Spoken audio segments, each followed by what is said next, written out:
क्या आपको कुछ पाने के लिए कुछ खोना पड़ता है? यह विचार कि कुछ पाने के लिए कुछ खोना पड़ता है हम सभी के जीवन में किसी न किसी रूप में आता है। यह हमारे निर्णयों का एक अहम हिस्सा है। चाहे हम करियर के रास्ते का चुनाव कर रहे हों, रात के खाने के लिए क्या खाएं, या अपने समय को प्राथमिकता देने की सोच रहे हों, हम हमेशा यह तौलते रहते हैं कि हमें क्या प्राप्त होने वाला है और क्या हमें इसके बदले में त्याग करना होगा।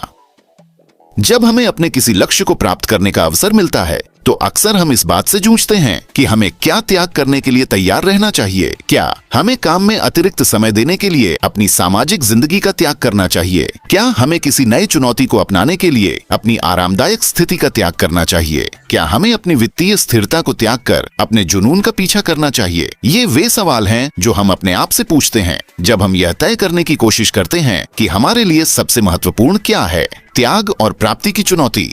समस्या यह है कि हम अक्सर यह नहीं जान पाते कि हम क्या त्यागने के लिए तैयार हैं जब तक कि हम उस निर्णय के सामने नहीं आते। हम सोच सकते हैं कि हम अपने सपने को हासिल करने के लिए कुछ भी बलिदान करने के लिए तैयार हैं, लेकिन जब बात असल में आती है तो हम यह पाते हैं कि हम उतना नहीं त्याग सकते जितना हमने सोचा था।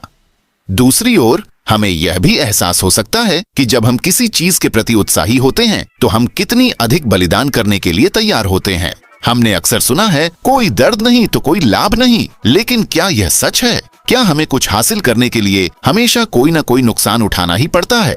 यह सवाल हम में से बहुतों के दिलों में गूंजता है और यह हम सभी के लिए एक चुनौती बन जाता है। विभिन्न क्षेत्रों में त्याग के उदाहरण आइए हम विभिन्न क्षेत्रों में त्याग के कुछ उदाहरणों पर विचार करें। हमारे व्यक्तिगत जीवन में हम अपनी प्रियजनों के साथ समय बिता सकते हैं, लेकिन हम किसी शौक या लक्ष्य को पूरा करने के लिए उसे त्याग भी सकते हैं। पेशेवर जीवन में हम अपनी नौकरी की सुरक्षा को छोड़कर एक जोखिम ले सकते हैं और अपना खुद का व्यवसाय शुरू कर सकते हैं। समाज में हम व्यक्तिगत स्वतंत्रताओं को त्याग सकते हैं ताकि हम समाज के भले के लिए कुछ कर सकें। इन सभी मामलों में हम जानबूझकर एक मूल्यवान चीज को त्यागने का निर्णय लेते हैं ताकि कुछ और प्राप्त किया जा सके। उदाहरण के तौर पर सोचिए एक छात्र के बारे में जो एक कठिन परीक्षा के लिए अपनी सामाजिक जिंदगी का त्याग करता है। वह महसूस कर सकता है कि वह दोस्तों के साथ मस्ती करने से चूक रहा है, लेकिन वह भविष्य में अपनी नौकरी में सफलता पाने के लिए आवश्यक ज्ञान और कौशल प्राप्त कर रहा होता है। या फिर सोचिए एक उद्यमी के बारे में जो अपने व्यवसाय को शुरू करने के लिए वित्तीय स्थिरता का त्याग करता है। वह शायद अपने खर्चों को पूरा करने के लिए संघर्ष कर रहा हो, लेकिन वह अपनी स्वतंत्रता और जुनून को हासिल कर रहा होता है। मलाला यूसुफजई का प्रेरणादायक उदाहरण मुझे सबसे शक्तिशाली उदाहरणों में से एक मलाला यूसुफजई का ध्यान आता है। मलाला एक पाकिस्तानी कार्यकर्ता हैं जिन्होंने लड़कियों की शिक्षा के अधिकार के लिए संघर्ष किया। जब वह केवल 15 साल की थीं, तब तालिबान ने उन्हें गोली मार दी क्योंकि वह लड़कियों को स्कूल जाने से रोकने के खिलाफ बोल रही थीं। लेकिन उन्होंने हार मानने के बजाय शिक्षा के अधिकार के लिए अपनी आवाज उठाना जारी रखा, यहाँ तक कि उन्हें जान का खतरा भी था।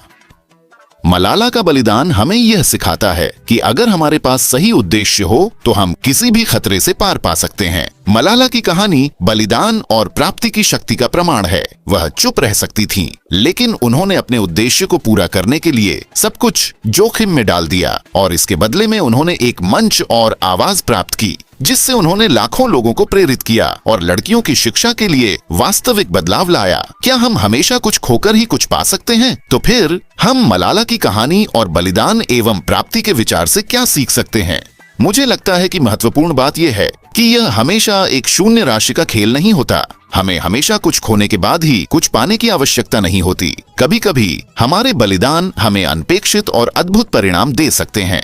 जैसे क्या होगा अगर किसी छात्र ने अपनी सामाजिक जिंदगी का बलिदान कर परीक्षा में अच्छे अंक हासिल किए, तो शायद वह अपनी भविष्यवाणी को बदलने में सक्षम हो। या कोई उद्यमी अगर वित्तीय असुरक्षा का सामना करते हुए अपने व्यापार के लिए बलिदान करता है, तो वह भविष्य में अपने व्यवसाय में सफलता प्राप्त कर सकता है। आपका बलिदान और प्राप्ति का सफर आज, मैं आशा करता हूँ कि मैंने आपको यह सोचने पर मजबूर किया है कि आपको कुछ पाने के लिए कुछ खोने की जरूरत नहीं है।